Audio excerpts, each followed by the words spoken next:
John, it's just absolutely surreal. Yesterday, this would have been full of commuters making their way back and forth to work. Today, it has become an impromptu bomb shelter, and it is just full. We arrived here about 15, 20 minutes ago. We were outside, and then we heard a series of thuds and saw people start to pour in here, and I think you can get a sense of just how many people are taking shelter here right now. These people are frightened, they're confused, they are desperately uncertain about what they're supposed to do, how long they can take shelter here, where they go from here. There are a lot of children in here. There are a lot of animals, dogs, pets. We've seen students who are studying here in Ukraine from outside the country. I talked to a woman upstairs who was crying because of her just sense of panic and fear and desperation, not knowing where they can go and what they can do. I interviewed also a young man called Vladimir who speaks perfect English. He's a professional. He's really indicative of this thriving young metropolis. And he said, we view Russia as being our brother. What kind of way is this to treat your own brother? And I think that that's a sentiment reflected by many people here. I just want to come off again so that we can have a chance to show you people's faces here. We're going to try to move down.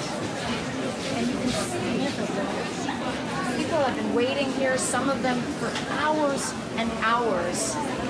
And you can see they have their pets, they have their families.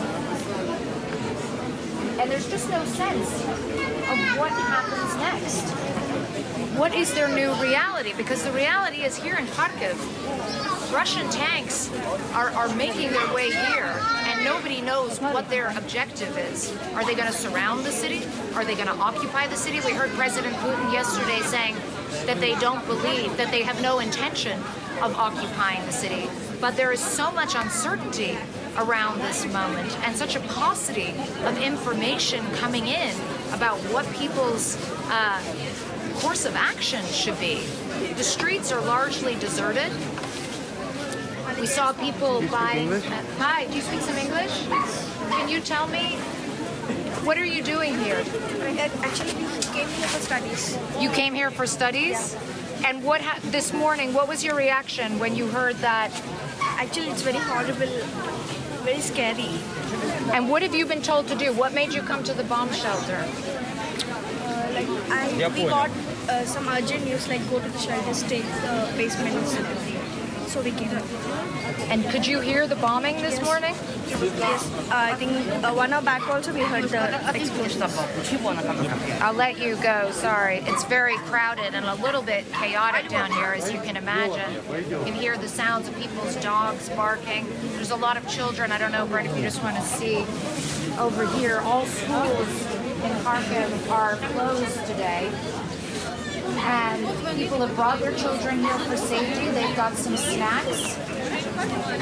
They put some blankets on the floor. But how long can people stay here without any sense of what's going to happen to their lives? Where do they go from here? What is the new reality going to be? That's a question, John and Brianna.